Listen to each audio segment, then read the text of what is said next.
धारा सुरेश्वरी नमस्कृता स्वरात्मिका अजिंक ज्ञान मान ध्यान की विहान अंबिका प्रचंड तेज धारणी सरोज अंक वासनी नमो नमामि शारदे मराल पृष्ठवाहिनी।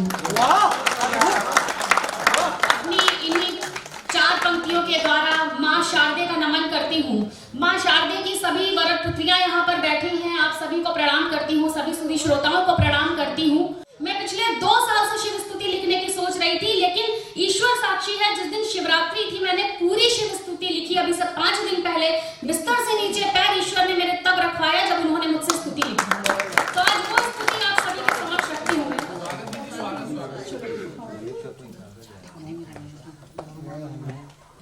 आदि वो अनंत वो सकल धरा का मूल है, वसुंधरा समस्त जिनके आट की त्रिशूल है, जिनके तेज के समक्ष अन्य सारे धूल है। उनको कह सकेंगे हम ये सोचना भी भूल है, उनको कह सकेंगे हम ये सोचना भी भूल है। बाघ चर्म वस्त्र कंठ नाग हार धारते, ध्यान मग्न हो सदा सभी को है निहारते। नीलकंठ पी गरल है देव गण को तारते, जटा उलझ रही परंतु भक्त को संवारते। जटा उलझ रही है पर अमित को है संवारते। मंदिरों में घंटियां बजे मृदंग ताल है, भस्म का त्रिपुंड व त्रिनेत्र भी कमाल है। केश गंगधार है तो चंद्र सोहे भाल है, भोले शांत रूप है प्रचंड है त्रिकाल है, प्रचंड है त्रिकाल है। वीरभद्र को प्रकट जटा से धूल चटी करे, दक्ष शीश काट के वो यज्ञ आहुति करे। सती शरीर ले विलाप क्रोध भी वही करे, डमट डमट डमट ध्वनि पे नृत्य तांडवी करे। डमट डमट डमट डमट डमट डमट ध्वनि पे नृत्य तांडवी करे। और भूत प्रेत यक्ष नंगी ताकते हैं राह को, वर के रूप में है देव देखने की चाह को। मुस्कुरा रहे हैं शिव भी देख के उछाह को, शोभनम से शंकरम चले उमा विवाह को। शोभनम से शंकरम चले उमा विवाह को। अशोक सुंदरी गणेश कार्तिकेय के पिता, जो तुम्हें है पूजता समस्त सुख को भोगता। आदि देव योगी राजपद तुम्ही को शोभता, तुम्ही तो हो प्रभु अखंड मोक्ष वाला रास्ता। और ना धतूरा संग ना ही बेल पत्र हाथ में, नैन नीर से भरे हैं भाव सारी बात में। चाहे शत्रु बैठे हो अनिष्ट वाली घात में, तुम तो हो न है प्रभु सदा हमारे साथ में। तुम तो हो न है प्रभु सदा हमारे साथ में। और होगा जन्म ये सफल, प्रार्थना करना चाहती हूँ भोले बाबा से कि होगा जन्म ये सफल, तनिक सा तुम निहार दो। शीश हस्त रख दो, निज कृपा भी बार बार दो। एक पिता की भांति थाम कर ये हाथ प्यार दो। हम पड़े चरण तिहारे बाबा हमको तार दो। हम पड़े चरण तिहारे बाबा हमको तार दो। और अंतिम इस रचना की शिव स्तुति की 4 पंक्तियां रखती हूँ और एक जयकारा होना चाहिए कि नर नारी जड़ चेतन बोले, तुम भी बोलो सबके संगे, हर हर महादेव शंभू काशी विश्वनाथ गंगे। मोक्ष प्राप्ति के हेतु बोलो अन्य है कौन उपाय कहो, नतमस्तक हो करबद्ध यहाँ सब ओम नमः शिवाय कहो।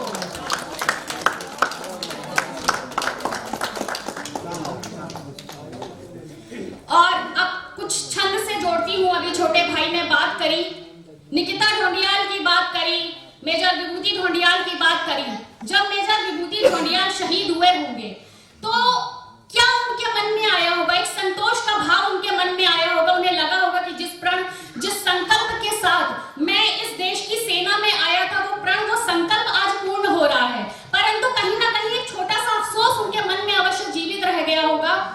जब कर्नल संतोष महादिक जाते हैं, उनके मन का अफसोस, जब मेजर सौरभ कालिया जाते हैं, जब कैप्टन विक्रम बत्रा जाते हैं, उनके मन का अफसोस क्या रहा होगा। ऐसे सभी शहीदों को अफसोस की पंक्तियां जो उनके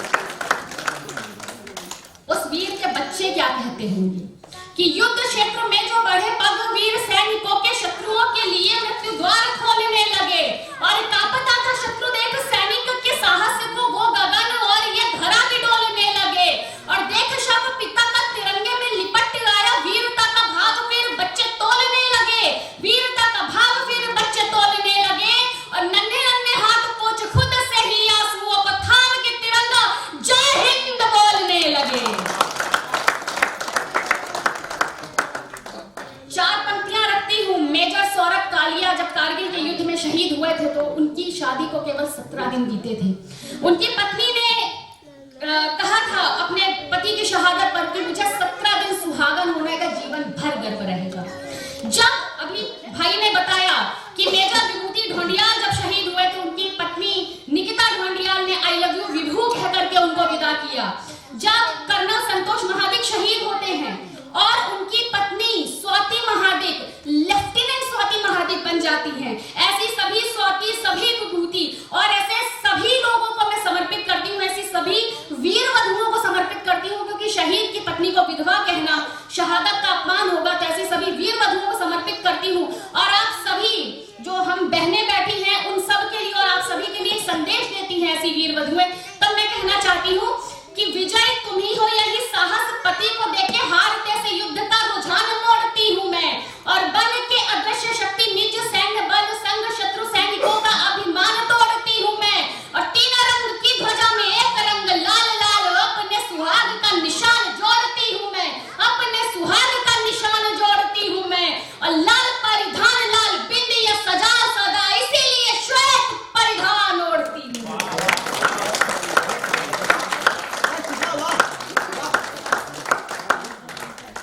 कभी भी कोई श्वेत परिधान में लिपटी हुई शहीद की पत्नी दिखे तो नमन कर लीजिएगा, इससे बड़ी देवी आपको संसार में नहीं मिलेगी। और एक अंतिम रचना रखती हूँ और चूंकि महिला दिवस के उपलक्ष्य पर यह कार्यक्रम हो रहा है तो एक ऐतिहासिक पात्र उठाना चाहती हूँ।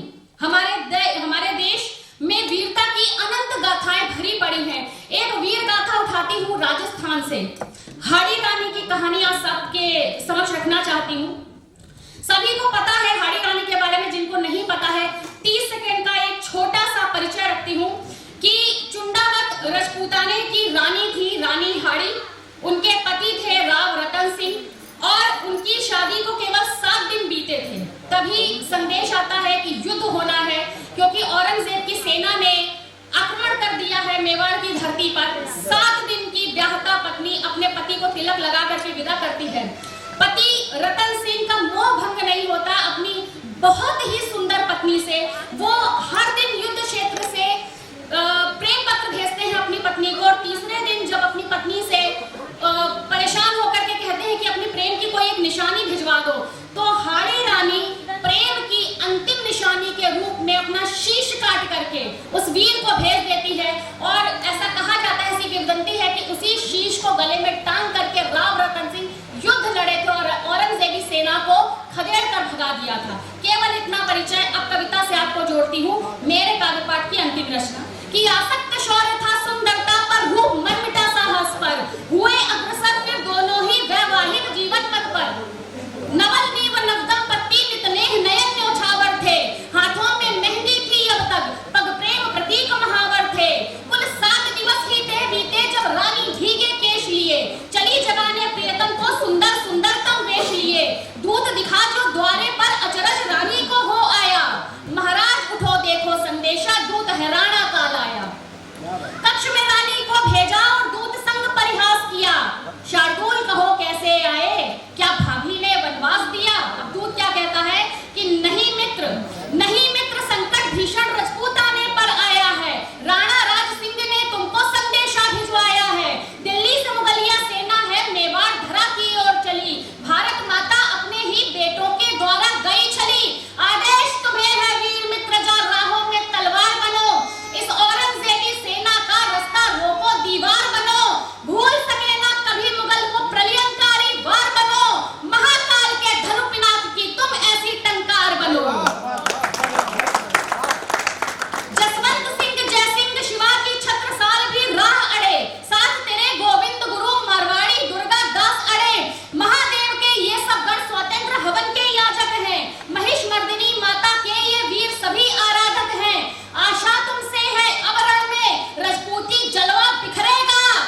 वो भाव था प्राणदान का। अब रानी करती क्या है, उस दूत को एक पत्र लिख करके देती है और दूत से कहती है कि मैं जो तुम्हें अंतिम निशानी दूं उसे मेरी सुहाग की चुनर उड़ा करके राजा को, और ये पत्र राजा को दे देना। अब रानी उस पत्र में लिखती क्या है, वो उस पत्र का वर्णन मैं करना चाहती हूँ। रानी कहती है राजा से कि क्षत्रिय वही जो राणा और राघव का वचन बचाता है, क्षत्रिय वही जो अरिप्रहार को छत विछत कर जाता है, क्षत्रिय वही जो सिंहनाद का दावानल बन जाता है, क्षत्रिय वही जो विपद काल में स्वयं काल बन जाता है, और क्षत्रिय वही जो प्रेम से पहले क्षत्रिय धर्म निभाता है, क्षत्रिय वही जो प्रेम से पहले क्षत्रिय धर्म निभाता है। और लाज बचा लेना प्रियवर, तुम अपना पौरुष दिखलाना, माता के आंचल पर कोई तुम दाग न लेकर आना, अंतिम प्रणाम तुमको प्रीतम, मुझे दूर बहुत है जाना, सर कटा हुआ स्वीकार मुझे, पर झुका के तुम न आना, पर ध्यान रहे अब व्यर्थ मेरा बलिदान नहीं जाने पाए, प्राण पखेरु उड़े भले सम्मान नहीं जाने पाए, युगों युगों तक है प्रियवर बस तेरा ध्यान धरूंगी मैं, और वहां उस प्रेम कहानी के पूरे होने की राह तकूंगी मैं, उस प्रेम कहानी के पूरे होने की राह तकूंगी मैं। अब रानी अंतिम बार जो श्रृंगार करती है, वो श्रृंगार कैसा लग रहा था, वो श्रृंगार का वर्णन करती हूँ कि शीश मध्य सिंदूर लगाकर रानी यूं डोली थी, जो खेली मंदिर आकर मां दुर्गा ने होली थी, गर्वित ललाट पर दीपित बिंदिया का जो ही अवतार हुआ, उत्तुंग हिमालय से जैसे भारत मां का श्रृंगार हुआ, वो पलाश के फूलों से दावानल सा भरमाता था, वो लाल सुनहरा भगवा मां का आंचल सा लहराता था, लाल मोतियों वाली नथ अधरों पर डोल रही थी आज, जो रक्त बीज शोणित पीने चंडी मुंह खोल रही थी आज, धवल दंत रक्तिम होठों के पार निहार रहे थे जी, स्वयं मृत्यु के देव वहां आसन को धार रहे थे, स्वयं मृत्यु के देव वहां आसन को धार रहे थे जी। और रानी लग कैसी रही थी, अंतिम बार श्रृंगार जो किया था वो लग कैसा रहा था कि जो तम को खुद ही दीपक बिखराने को लाया था, जो तमाल पर एक वसंत जाने को ही छाया था, जो श्री राम ने प्रत्यंचा पर शर संधान किया हो, जो महाकाल ने खुद आकर के अग्न्याधान किया हो, 16 श्रृंगार धार शोभित रानी की छटा निराली, जो रण में विचरण करती वो मैया खप्पर वाली, जो रण में विचरण करती वो मैया खप्पर वाली। और मेरी रचना और मेरे काव्य पाठ की अंतिम पंक्तियां रानी के मन के अंतिम भाव क्या थे, वो भाव रखती हूँ और अपने काव्य पाठ का समापन करती हूँ। मृत्यु से करके भेंट नियत मेवाड़ धरा, रक्षा उद्धत लेकर मन में संकल्प सटक, मां दुर्गा के सम्मुख होनत जाज्वल्यमान अंगार नयन, मेवाड़ी रक्षा मान अयन कंपित होते थे, 3 भुवन अग्नि शैया पर आज शयन, सम्रांगण में नच जाने को, भीषण विध्वंस मचाने को, रजपूती मान बचाने को, धरती का कर्ज चुकाने को, चामुंडा को अरिमंड चढ़े, भुजदंड नए प्रतिमान गढ़े, केसरिया ध्वज अरिवक्ष गढ़े, गर्वित भगवा का मान बढ़े, जिह्वा का प्रियश्गान प्रखर, केसरिया का दिनमान प्रखर, जिह्वा का प्रियश्गान प्रखर, केसरिया का दिनमान प्रखर, अंतस में राजस्थान प्रखर, शोणित में हिंदुस्तान प्रखर, शोणित में हिंदुस्तान प्रखर, धमनी में रक्त प्रवाह धार, मुखरित मौनों में चीतकार, प्रेमी का स्वर लड़की पुकार, निर्णय करने को आर पार क्षत्राणी ने हुंकार भरी, हाथों में तीक्ष्ण कटार धरी, नैनों में रक्त फुहार भरी, कर में सज्जित एक ठार धरी, सच